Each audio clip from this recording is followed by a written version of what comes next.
ఈ సమయంలో ప్రభుత్వం చేయాల్సిన అతిపెద్ద పని క్లైమేట్ యాక్షన్ మరియు ఎన్వైరన్మెంటల్ ప్రొటెక్షన్. ఇది జీడీపీని తగ్గించదు, పైగా విషయం తలకిందులుగా ఉంది.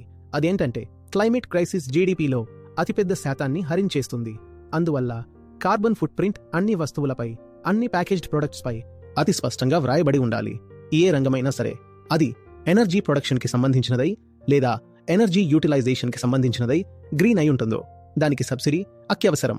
మనం క్లైమేట్ చేంజ్ గురించి మాట్లాడితే వెంటనే ఫాసిల్ ఫ్యూయల్స్, ట్రాన్స్పోర్ట్, ఎనర్జీ గురించి ఆలోచిస్తాం. కానీ రెండో అతిపెద్ద కారణం యానిమల్ అగ్రికల్చర్, మాంసాహారం. అందువల్ల దీనిపై తగిన విధంగా పన్ను విధించాలి.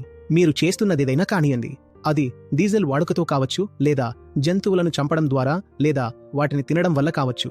ఆ పని అతిపెద్ద కార్బన్ ఫుట్ ప్రింట్ అని కలిగి ఉంది. కాబట్టి ఆ కార్బన్ను తిరిగి సంగ్రహించుటకయ్యే ఖర్చు మీరే భరించాలిగా. గ్రీన్ ట్యాక్స్ పలు దేశాల్లో ముందు నుండే చలనంలో ఉంది. అది భారతదేశానికి కూడా అత్యావశ్యకం. ప్రభుత్వం అర్థం చేసుకోవాల్సింది ఏమిటంటే అభివృద్ధి మరియు పర్యావరణ పరిరక్షణ ఇవి ఒకదానికొకటి విరుద్ధమైనవి కావు. పర్యావరణాన్ని నాశనం చేసి జరిగే అభివృద్ధి నిజంగా సార్థకమైనదిగా పరిగణించబడదు.